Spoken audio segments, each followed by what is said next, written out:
Oh, but I have, yeah, okay, thanks. So what I'm going to do this morning is provide an update about Memento and the Memento infrastructure that we've been setting up for it. Maybe not everyone is really aware of what Memento is, so I'll do a very quick recap. Memento is a technical protocol. It's an extension of HTTP, and it defines interoperability for time-based access to resource versions. So Memento can be supported by web archives or version control systems equally. There's really two components to the Memento protocol. One thing is called a time gate. And the time gate is basically service that you approach saying, I am not interested in the resource as it looks today. This is the URI. I'm not interested in that. I am interested in seeing it the way it was 2 years ago, for example. So it's really content negotiation in the datetime dimension that the time gate implements. And then the other component of the Memento protocol is a time map. And a time map is, in essence, just a list of all the resource versions that a server knows about for a given original URI, alongside with datetimes of those versions and so on. So having said that, I'm going to give you an update of what's been going on with Memento. So first of all, the protocol itself was released as an IETF RFC 7089 at the end of 2013. A lot of web archives have meanwhile supported the protocol, and that's largely thanks to the Open Wayback software that now natively supports Memento out of the box. My team has been running what we call the Memento aggregator infrastructure, and basically what that does, it implements the Memento protocol but going across a whole range of web archives, both that support Memento natively or for which we run proxy systems. So basically, we expose the central time gate and time maps, that go across a whole range of web archives. That includes the Internet Archive, the British Library Archive, Icelandic Archive, and so on. Memento infrastructure has been heavily used for research purposes. So a lot of work that Michael's team's been doing and so on uses this infrastructure, pulls time maps, and analyzes information. When it comes to end user use of Memento, that's been rather on the lower kind of end. We have a really wonderful application. It's a plugin for a Chrome browser. It's called Memento for Chrome, and it truly lets you experience time travel, on the web, across web archives, across versioning systems. Unfortunately, not too many people are keen to install extensions, and I think there's currently only around 2,000 installs or so of this entire piece of software. So we thought, well, there's a lot of investment going on here for a rather modest return, and we decided to try and do something about that. And so in the last year, we've put a lot of effort in trying to beef up the potential of Memento and experiencing Memento. And so that's what I'll talk about. 4 things really: increase visibility, support for third-party development, increase robustness, and increase reach. To start with visibility, early this year, we launched this portal, which we call the Time Travel Portal. And this doesn't really allow you to experience web time travel like the Chrome extension does. But what it does allow you to do is you put in a URL. So I put Stanford EDU in and a datetime. And then you basically do a search. And the search is going to go across archives to see who has the best mementos. So Memento is called a snapshot, right, for this URI. So here we see the response, where you see that 20 hours before the datetime that we specified, the Internet Archive made a snapshot. And then we have the same copy actually in Archive It, 27 days before Icelandic Web Archive. For each of these archives, it will also list what the previous snapshot is, and the next one, and the very first, and the very last. So Here already on this page you see there's 3 archives, but the list continues actually. And you see that there's also copies in the Portuguese archive, UK Web Archive, Stanford Archive, Archive Today, and Web Citation. So this is a really nice way, I think, to, well, one, promote Memento, but also promote the existence of many web archives. People outside of this room know about the Internet Archive, but they don't really know about a lot of the other archives. So I think that, you know, what we do here tries to advocate in favor of all these existing web archives. As I said, Memento does not only work for web archives, it also works for version control systems. And what I do here is I put the URL in of a MediaWiki page. That's actually MediaWiki operated, I think, by Andy, the Copter one, which is made Memento compliant via a plugin that we have. And so now what you see is that you receive a result directly from the wiki. It says at that moment in time, this version was actually operational. So that's a version of a page in the wiki. And we also have copies in the Internet Archive, Archive It, and so on. So again, Memento is not only for web archives, it's also for version control systems like software revision systems, wikis, and so forth. This interface doesn't even look all that bad on an iPhone. Give it a try. Support for third-party development. That's actually one of the areas that we've put enormous work in over the last year. So the Memento protocol is specified at the level of HTTP headers. And when you want to do client development from a browser perspective, HTTP headers cannot be manipulated. So we said we need to make sure that people that are writing JavaScript and all can also access the Memento infrastructure. And so we specified several APIs that can be used by you, your developers, anyone out there. So for example, this one is a URI that you can construct that redirects to the best snapshot given a certain datetime. So this follows the syntax that we're used to from Wayback Machine. And so it has time travel mementoweb.org/memento, a datetime, and a URI. And in this case, the best snapshot, so that means closest to the requested time, comes from Archive It. So the aggregator infrastructure basically redirects the client to the best possible Memento in one of the archives that is covered. Keep this page in mind because I'm going to come back to it. You see clearly that there's a couple components missing, right? So keep this page in mind, please. Another API that we have is a URI that leads to a JSON description of a Memento. So it is not providing a redirect, it's just giving you information. So the URI structure is very similar, but now we say API JSON, a datetime, and then the original URI. And now what you see is that here is the closest Memento for the Stanford EDU website around the time that we requested. And then the one after that, the one prior to that, you know, here, the very first one, the very last one. Okay. So this is, again, just a call that you can do, and you get this information back from the aggregator infrastructure. And again, this goes across a wide range of web archives and version control systems. Time maps in the protocol are defined in the link format, which is how you provide links in HTTP headers. Again, for ease of client development, we defined a JSON serialization for time maps, and the aggregator exposes this now. So you can retrieve JSON time maps in addition to link format time maps from the Memento aggregator infrastructure. We also now started to support 2 different kind of time maps in order to support 2 very different applications. For interactive applications of time maps, speed is of utmost importance. And so what we try to do here is provide a time map that the aggregator can deliver as soon as possible to a client, but the client will then still have to do work by itself to actually collect individual time maps from different archives.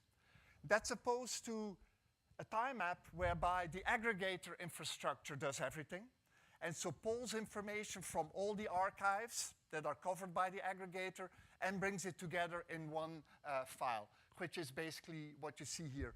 So the difference here is this is very fast, rapid response to the client, but the client will have to do more processing. Whereby this one, our infrastructure does all the work, so the client really doesn't have to do an awful lot, but you can sit and wait for a couple of minutes because the aggregator has to go across many archives to collect the time maps. Okay? So again, this is available at different URIs in the infrastructure, and it's all documented on that API page. And this we just added a couple of days ago. This is a machine-readable registry of archives that are covered by the aggregator.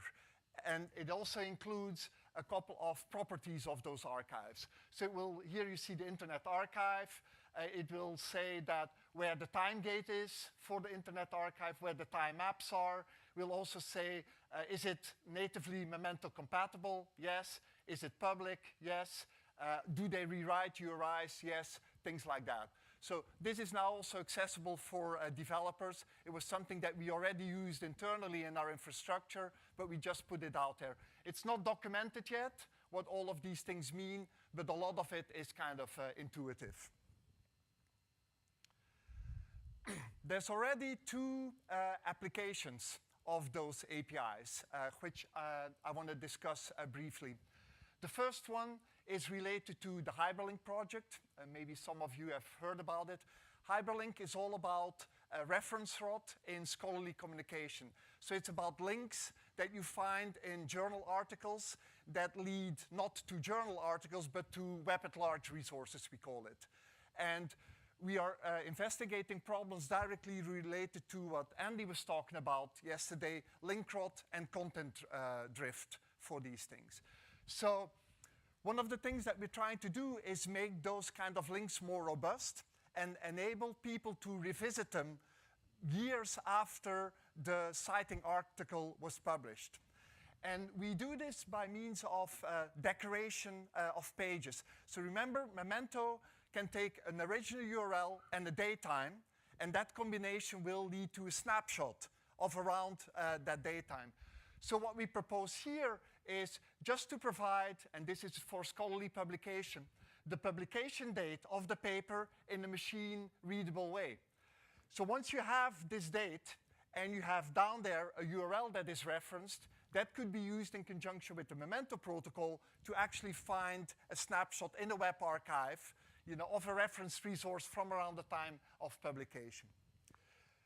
That's something one can do retroactively even for papers that have already been published. You typically know when they have been published, so it's not a big deal to put that information in and later on use that.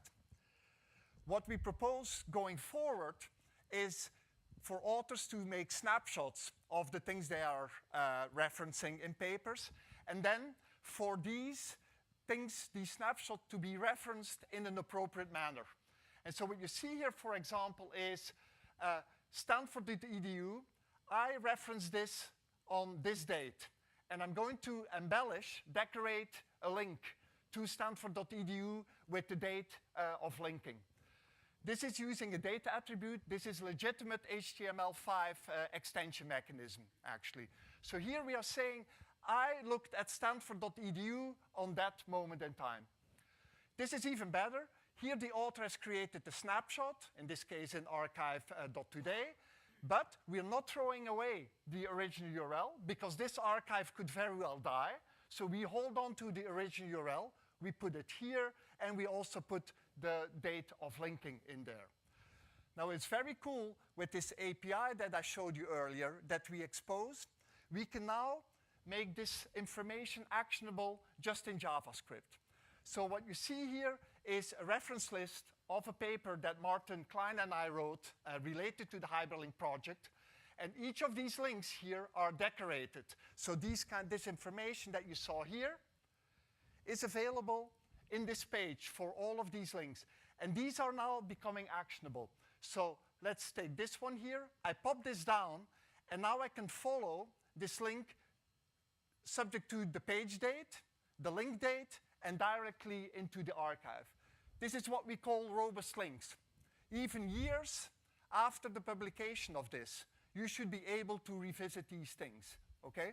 So you can say, well, the paper was published around that time. Okay, follow this link here now to see what this URL looked like around this time. I actually put an explicit link date in. I can follow this now, subject to this time. I put a URI of a snapshot in, go directly to that snapshot if that archive is still alive. Okay, so this is all about trying to make links more robust over time, and it uses one of our APIs. The next one, use of our new APIs, is actually just being released today. And the guy responsible for it sits right there. That's Ilya Kramer. Ilya has a phenomenal replay engine.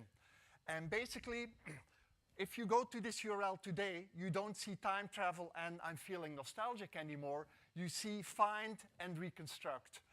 And basically, what reconstruct does, so again, I take Stanford EDU and a datetime, and what reconstruct does is using the APIs that I just mentioned, that was the JSON description of a memento, reconstructs a page, taking components from different archives that are covered by the aggregator. So this is exactly the page I showed you earlier, which came out of archive.it, but with missing components I showed it earlier to you. Now with reconstruct, it is nicely reconstructed, almost all the components are there, and we see that there are components from archive.it, the Internet Archive, and the Icelandic Archive. And you also see the distribution in time of each of these components. This is the date that we requested. We have actually the HTML page one day before, and a lot of the individual components on that same moment, but some of the other components are a couple days earlier and even a couple of months earlier, okay? This here relates to a talk that Michael Nelson will do later today about temporal coherence of reconstructed mementos. So you have this phenomenon even today when you pull stuff out of the Internet Archive and so on, that you have this kind of composition of things that span quite an amount of time. In this interface, you actually see exactly what is happening. I think this is fantastic. This shows archive interoperability at play. We can basically reconstruct these pages using components from different archives. All right, I have 3 or 4 more minutes, I think. So another thing we did is we increased the robustness of the infrastructure, the aggregator infrastructure. One, and the people that work for the government here in the room will probably appreciate, we are now operating all of this as an official service of the research library at Los Alamos. That comes with an awful lot of nasty language, but it's a good thing because it's been institutionalized. It's not just something that Herbert and his team run. This is now the research library that is running this. We have also moved all of this to the Amazon cloud, and we have created an infrastructure that can be made redundant. So a lot of the components that we run, you could run in your own institutions, and we could basically deploy a global Memento aggregator infrastructure. This is what things looked like about a year ago, where we basically had one timegate and time map aggregator compliant to the protocol and a couple of applications that were using it. Now what we have is an aggregator that is looking for speed, so fast response to the client, and an aggregator that is about coverage. So this one will make sure that we cover all the archives. This one will make sure that it can give a fast response to the client. And then each of these components we can run in a redundant manner, and they can even talk to each other. So the software is already in place to do that. And if any of you are interested in running any of these components, just let me know. The beauty of this is that we can balance the load using this kind of architecture, and one could think working with geolocation balancing, where basically requests to this infrastructure come into the UK and are actually responded by an instance that runs in the UK, others on the East Coast, West Coast, and so on. So we are actually ready to do something like that. And the last thing that I want to talk about is increased reach. We are rather successful with Memento in the web archiving world, not yet so in the version control system world. So we've done a lot of work trying to make it easier for version control systems to adopt Memento. And we basically developed a generic time gate server where what the operator of the version control system has to do is install the time gate server, create a tiny stub that interacts with the version API, and then the entire system basically becomes Memento compatible. This is really minimal investment and maximal return.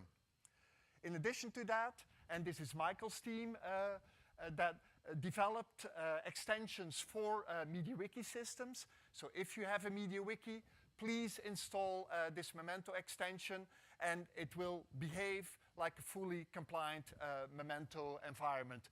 There's actually two versions, one where the time gate and the MediaWiki are completely integrated, and then another that is more similar to what I just described. It's a standalone server next to the MediaWiki, but that still turns it into a Memento compliant environment. To wrap this up, wishlist going forward, and I'm now looking at all of you because hopefully you can help. We would love to see Wikipedia, GitHub, W3C specifications adopt Memento. We've done numerous attempts to get Wikipedia to adopt this. We just don't really find the right people to talk to. So if you could help us, please, this would be an enormous breakthrough for Memento, and I think for web archives in general. There's still a lot of web archives that are not natively Memento compliant. For each of those, we have to run special infrastructure to pretend that they're Memento compliant. It would be really great if we could get rid of that, because there's all components that we don't have to run. So if you could invest in installing the Open Wayback, for example, then out of the box, your archive would be Memento compliant. As I mentioned, if you're interested in running one of these aggregators, please let me know. Another thing that I'm really interested in, and I've talked to several of you in the audience that have dark archives, I am very interested in including the holdings of these dark archives in the search results. They would not be clickable because you cannot get to the material, but at least we would be able to inform the user that snapshots of those things exist in archives that you don't know about, like the KB, the German archive, and so on. So I'm very interested in pursuing that.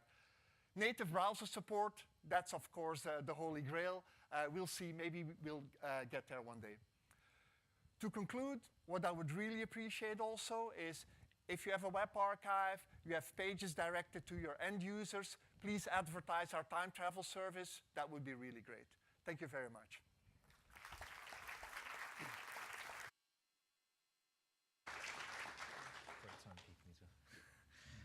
That was really great. I can see hands immediately coming up. I'll just wait for the roving mics to come in. But we've got Brenda over here. Hi, thank you. Brenda for University of North Texas. As an end user of web archives, when I look at a version of a web archive of a site from the past, I want to be sure that I am looking at the site as it was at that specific time. Now, the issue that I see is with the reconstruct feature is that you are reconstructing the site from separate elements, disparate elements that might be different in time. So when you have an entire reconstructed site with different elements from different times, then I feel like there's no assurance that I am looking at the true thing as it was. No, and that's absolutely true. And this actually has nothing to do with reconstruct, because every single web archive will do this to you. And again, I refer to Michael Nelson's talk later today. If you get a page from the Internet Archive, it's reconstructed using a lot of mementos that vary over time. Michael has examples where it's even 7 years between the HTML and an image that sits in the HTML. So this is not reconstruct. As a matter of fact, reconstruct will try and do a better job than each individual archive, because it's pulling for every single linked and embedded resource It's trying to find the closest to the date that you requested. So the reconstruction, although indeed there is no guarantee at all that it's a faithful reconstruction, the attempt is to make a more faithful reconstruction than what you get from a typical web archive, because you're pulling the things in that are closer to what the user was requesting. Yeah. So the only way really to get a totally faithful reconstruction of your website is by means of transactional archiving. That's not crawler-based, but that's a website that basically archives itself. And that is all done in a moment, and so the page and all its components are archived exactly at the same moment. Now you're sure that you have temporal coherence of your snapshot. As soon as you do web crawling, you lose that kind of coherence because of the crawler process itself. I think we've got one over here. Hi, Tom Lipkus, Lux. The page you showed with archive, the archive registry had attributes for the various archives, and there was a word that said open. Does this mean you're moving towards being able to represent access rights so that Memento can steer users to appropriate archives that they have access to?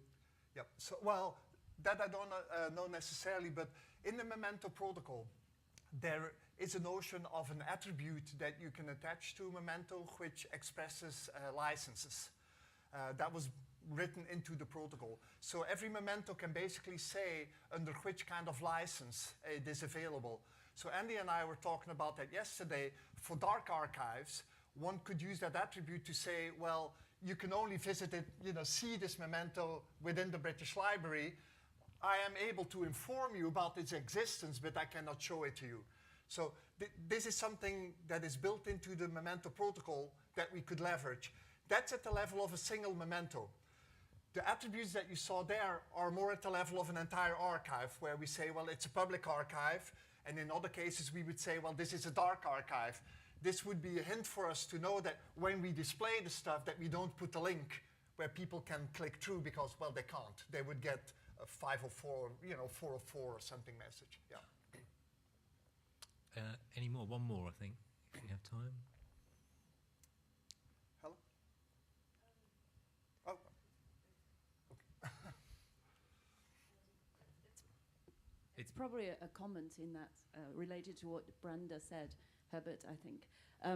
I think the reason why I think Brenda's comment is related to the fact that people are not aware of the fact that in a single web archive, this restriction happens in the background as well. We don't tell people.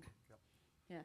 So I'm thinking maybe a way out is, the things we need to do obviously is to tell people how replay works. But also, is there such a thing as like, so for example, if you look at when you put together a page, you look at you tell people the most, where the mementos come from the most, from a most date. And then you provide the list of the other ones you pull elsewhere so that people are aware of the construction, the detailed construction Yes.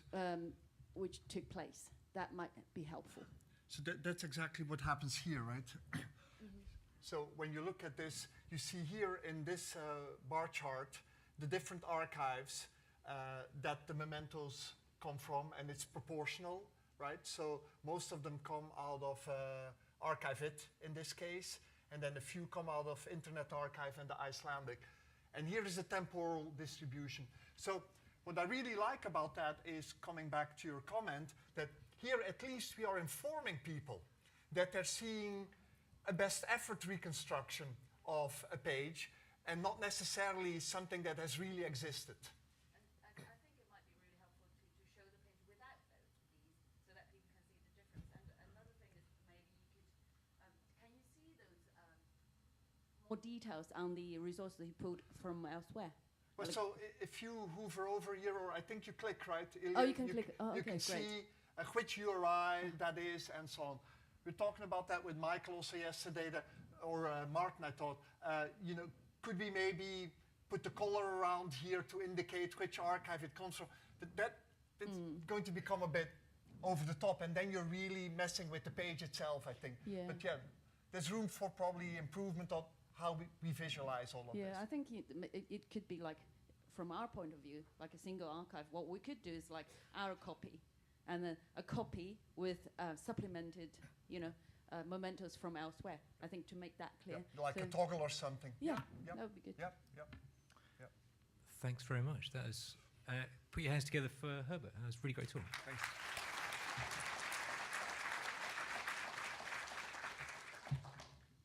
Next up, we have Daniel Gomes from the Portuguese Web Archive. I'll become Daniel.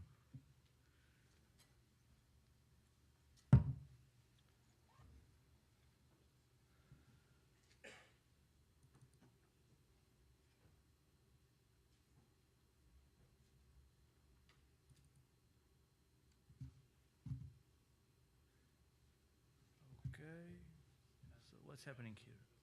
I clicked. Sorry.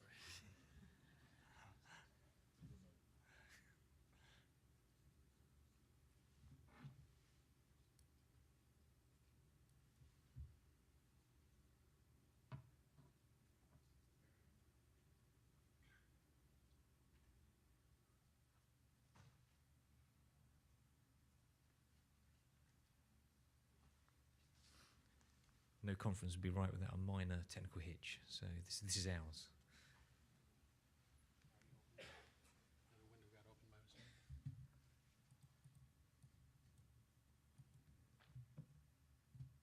There's this, here it is. Yeah. So the best is here, right?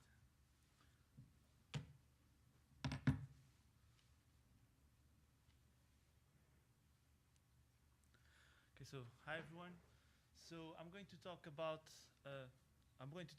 the main findings that we did regarding Web Archive information retrieval during the development of the Portuguese Web Archive. I'm the speaker today, but most of this work that I'm going to present was done by my former colleague, Miguel Costa. So, oh my God. Okay, now we're on. So, information retrieval is the activity of obtaining information resources relevant to an information need from a collection of resources, of information resource. So this is the definition in Wikipedia, and I'm going to talk a little bit about each one of these aspects of information retrieval. So to start, regarding Web Archive information retrieval, which are the information needs of Web Archive users? So obviously, we reviewed the literature, but we also did our own research. For instance, we did some usability testing during the development of our system, and in these laboratory studies, we provide the users the chance to try our Web Archive and let them tell us what they think about it, what were their information needs. We also did online questionnaires and also search log mining to identify which were the main information needs regarding Web Archives. So in information retrieval, we usually classify the information needs in three classes, which are navigational, informational, and transactional. So just to give an example, a navigational need is to see how was the site of the Library of Congress in 1996. So we want to find some information to navigate there. An informational need is to know how many people work at the Library of Congress in 1996. So this is to know an information. We don't have to necessarily navigate to there. And the transactional informational need will be to make a copy of the site of the Library of Congress. So in this case, we want to make a transaction with the information source. So our results showed that most of the Web Archive information needs were navigational.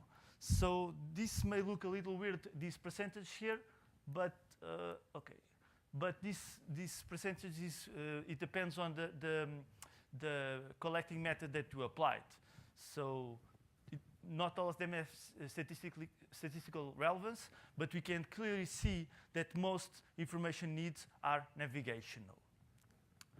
So then we also did some research about which were the information resources that were provided by Web Archives. So we conducted two surveys in 2010 and 2014. So these were based on direct questionnaires and public information. And the first one originated a Wikipedia page called List of Web Archiving Initiatives. If you don't know that yet, please go there and update it and contribute it to keep it up to date. So in 2014, we revisit the information that was on the Wikipedia page and on the literature, and we counted that there were already at least 68 web archiving initiatives spread across 33 countries. And this summed up a total of 304 billion web archived files since 1996, summing a total of 17 petabytes of data. So we already have a lot of information resources to work on. And most of these information resources are available through URL search, which is typically provided by the the Internet Archive Wayback Machine or Open Wayback. But as we know, this has a little big drawback, that is, we must know the exact URL from the past that contain the information that we need. So an alternative access method is full text search, which is supported by some web archive systems. Now, the problem that you identified was that the technology used by most full text search systems is based on Lucene or Lucene extensions. And Lucene was not designed for web archive information retrieval. And we observed that the search results were not that relevant to fulfill the information needs. So this was our big challenge. We wanted to know how to obtain relevant information resources through full text search. So a full text index is like a huge book glossary. So this could be an example. This is an example of a full text index. So when you're talking about information retrieval over web archived collections or web collections, it has to search for archive pages that contain given words, and there are millions of web pages that contain the search words. But in web archive information retrieval, we have the additional challenge of time, because archived pages are spread across time. So to provide relevant information, we must consider time in web archive information retrieval. So basically, what we wanted to do would be to know how to rank the relevance of temporal search results, or which results must be present on the top of our search engine results page. So previous studies in the literature showed that temporal information has been exploited to improve information retrieval, and this information can be extracted from web archives. So our research hypothesis was to improve web archive information systems by exploiting temporal information intrinsic to web archives through machine learning techniques, and in particular by applying learning to rank methods. Okay, so this is a very important figure, and I'll try to explain it the best that I can. So this is how learning to rank works. So first, you have a test collection, which is also known as a ground truth or gold collection. So basically, this collection has the documents that has the information that is part of our collection, the topics that reflect information needs, and then relevance judgments.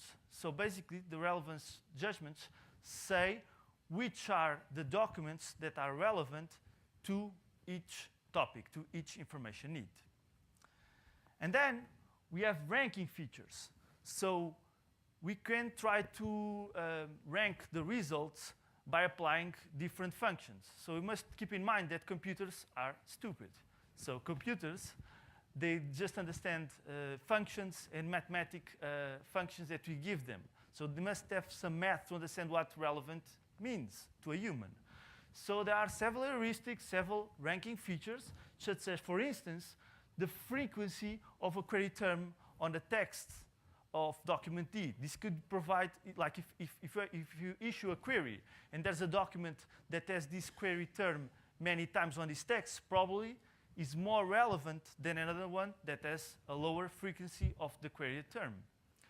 Or another ranking feature could be the number of inlinks to a given document. So a document that receives many inlinks from another pages is more important than a document that does not receive any links.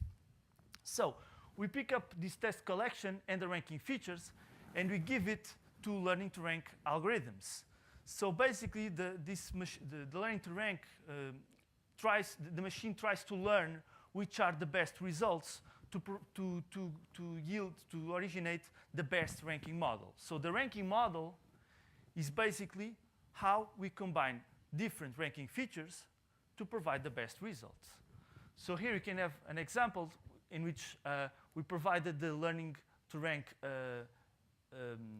method to ranking features. We give them the test collection, and then he learned that the best ranking model will be to provide a weight of 0.6 to the frequency and 0.4 to the number of in-links. So this is the ranking model. This is just an example, but this is how it works. So the learning to rank method automatically assigns weights to each ranking feature to know if it is more or less important to originate relevant results. So the problem in the beginning is that we did not have any test collection for web archives. So if we give another test collection to the learn to rank module, it will learn wrongly because the test collection was not representative of our information. So we created one. We created a test collection of about 255 million documents with a total of 8.9 terabytes that comprised 6 archived web collections. And these were collections that were created through breadth crawls from the .pt domain, selective crawls that were created through diary crawls of a set of online Portuguese publications, and also information that we got from the Internet Archive since 1996 until 2007. And this spent 40 years of time span, so from 96 to 2010. Then we created 50 navigational topics that simulated the information needs of users. For instance, here we can have an example of the page of the public newspaper before 2000. That's an example of a topic. And then we assigned relevance judgments. So we used three judges that gave a relevance judgment from 0 to 2. So 0 was irrelevant, 1 was relevant, and 2 was very relevant. And then we did an automatic process to expand these manual judgments to a larger set. So this is an example of our test collection. So all this information is available online. So this is an example of a topic that describes an information need. And this is an example of a relevance judgment. So here you have the topic ID. So this topic ID maps to the topics here. OK, this is worth mentioning. Why is this here? This is a useless legacy field. And why do we have this if you did this from scratch? This is puzzling. So this exists because we use the same format of the track QRELs. So track is the text retrieval evaluation campaign. So this is a large-scale campaign that is used to evaluate collaboratively information retrieval systems. So there is already software to process this kind of information. So you use this format so that you can reuse the tools, and other people could also use our test collection. So this is here just for legacy and compatibility with the track software. So basically, we have an example here. It's a topic ID, a document ID, and then the relevance judgment that was assigned to this QREL. Regarding learning to rank methods, we applied 3 different learning to rank methods, and we use 6 relevance metrics, which are quite standard in information retrieval, which are NDCG at K and precision at K using K for 1, 5, and 10. So what does this mean?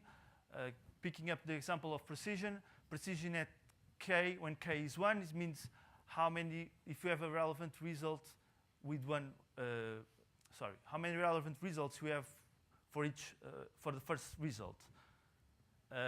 When K is 5, it means how many relevant results you have within 5 results, and for 10, so this is how it works. And we generated 68 ranking features, And we used the well-known ranking features such as the ones used by Lucene, BM25, TF-IDF, but we also created and designed new temporal features. So, our first ranking feature, temporal ranking feature that we test in our experiments was based on intuition that persistent documents are more relevant for navigational queries. And the results that we got was that, in fact, lifespan is correlated to relevance. So documents with high relevance tend to have a longer time span. And here, this is kind of funny because this chart here presents documents that are older than 1 year, and these are very old documents when we're talking about web pages. So here you can see that that the documents, as they tend to get older, they tend to get more relevant. And also the number of versions is also correlated to relevance. So documents with higher relevance tend to have more versions. So this table here summarizes the main findings that we did regarding relevance. So here we did a lot of experiments, but I'll just present here the results for precision at 1, 5, and 10, and compare it, the best results that we got, which is a ranking model with temporal features derived to the random forest method, in comparison to the precision that we got using Lucene, just Lucene ranking feature. And we can see very significant increase in the relevance of search results. So we got really happy with these results that we obtained. So we have, but we have 68 ranking features, and it's not attainable to put them all in production. So we did some preliminary work in which we tried to manually identify which were the ranking features that were more important. So how do we see this? Well, if a ranking feature got a weight that is very low, probably doesn't have much influence on the ranking model, so we can remove it. Plus, if we have two ranking features that are very similar, we could also remove one of them. But we need to validate this more thoroughly, so this is just an initial selection. Anyway, the results that we got was that the 6 most important ranking features were BM25 over all fields, TF-IDF, number of versions of an URL, TF-IDF over the host name of a URL, the length of the shorter text with all the query terms in the title, and the days between the first and the last versions of an URL. However, we do not have this information in production at archive.pt yet, because as we said, we need to do some more research. We have a different ranking model that I can share with you later that was derived from track collection. So the track collection does not have yet the temporal scope, so this is not the best ranking model that we can have in production, but is our reality now.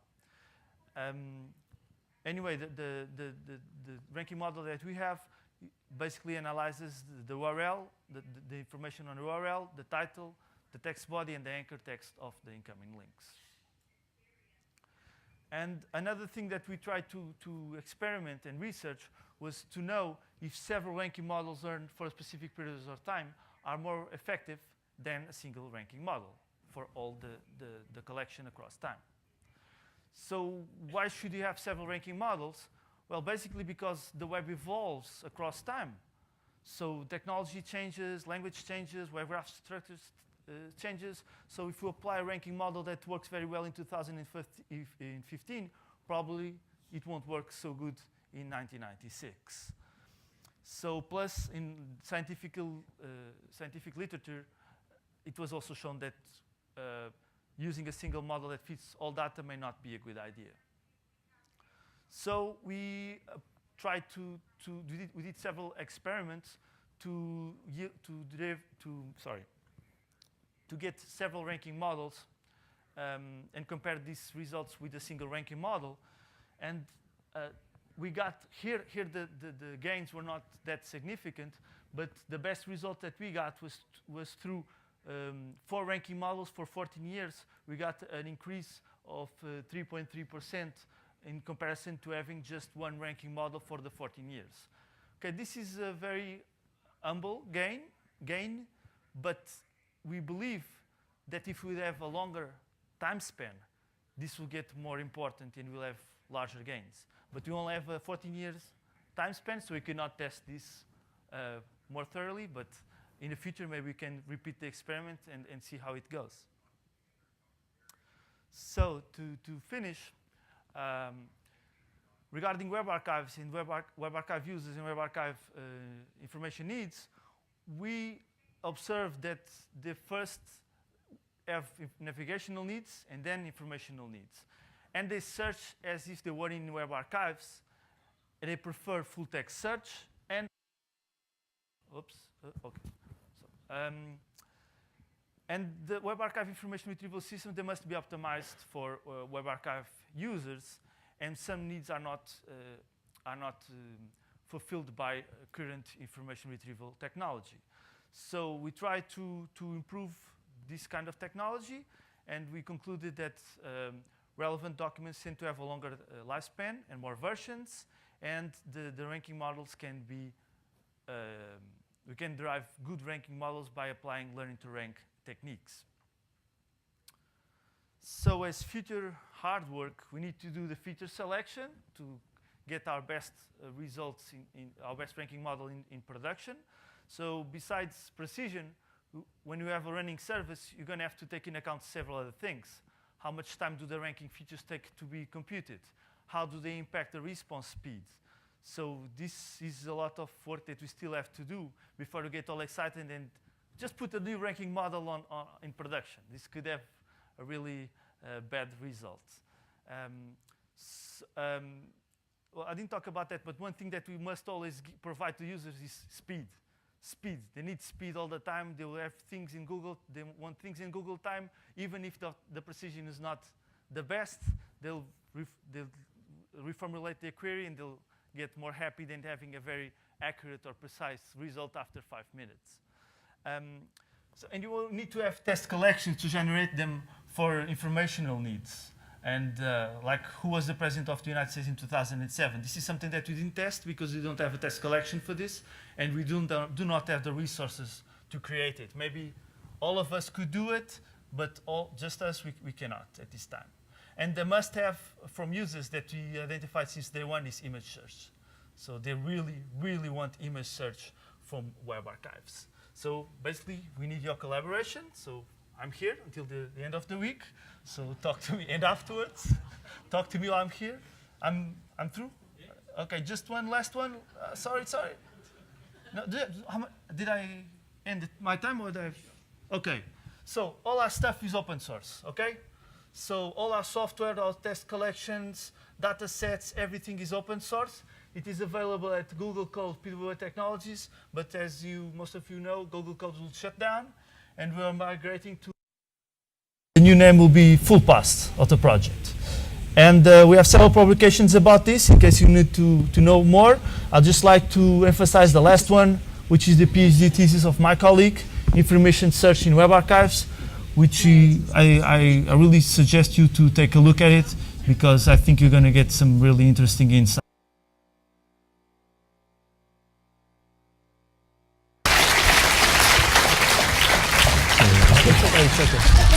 Well, thanks very much, Daniel. Stay up here. We've got time for questions. Yes. I'm sure there must be some. Hands up. We're not going for coffee until there's a question. So, Hey, Nicholas. Thank you, Nicholas. so in the interest of time, because your time is very valuable, and we'll get a hold of the people on the line, thank you very much. We're not quite sure when we'll get this organized. So, but what we did today is our standard work. No. And I really do expect that you all do it every day. Okay, no, it doesn't. Well, our approach is this. This is our approach. We want to get the most information that we can get, and then we try to get the most relevant afterwards. Because we cannot go back in time to crawl information that, because at this time if we decide, okay, this is what the users need, we're going to crawl this information. But then if we we find that we were wrong, we cannot go back in time and say, oh, we should have crawled other stuff.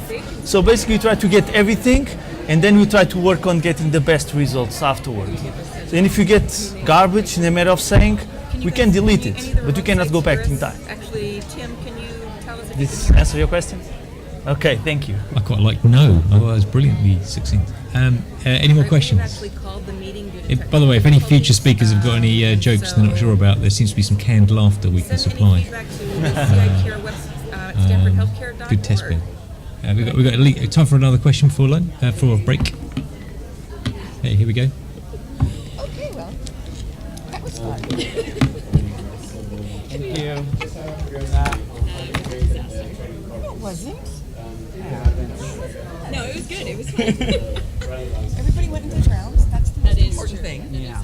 That's a really good one. Okay, so we collected the topics, we got them from search logs. So we observed our search logs and just look for some queries. And then we tried to identify some pages that could be relevant to that searches. And then we provide this information to a set of judges. And they said, is it relevant or not? They give a relevance judgment. So that's why we have on our QRELs, on the text collection, some documents. We don't have just relevant documents there. We have relevant and irrelevant documents for a given topic idea. That's great. If probably one for a quick one. Yeah, have we got one here? Behind you. I was wondering if there's any way to pre-compute any of the ranking algorithms or any of the data provided for the ranking algorithms before an actual search event? No, everything. Well, most of the things are pre-computed. Well, not. It depends on ranking features. Okay, this is the issue. So, for instance, if you're considering the number of versions, that is pre-computed, because it does not depend on the query. But then you have other ranking features which are dependent to the query, and in this case you cannot pre-compute them. Well, you can index them, but you cannot pre-compute them. You're going to have to answer them in real time. And that's a very good question, because this is where the feature selection comes into place, because the query-dependent features, they can significantly slow down the search results.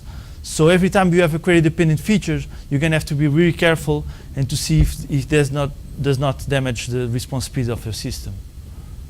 We all the time do quality assurance. Every time we change something, we load the information, our system, to see if the response speed does not go down. So our benchmark, so our minimum quality parameter is 5 searches per second. 5 searches per second with less than 5 seconds time response. So every time we go up this, we go back. Fantastic. I think it might be all we have time for, but thanks very much, Daniel. Okay, thank you.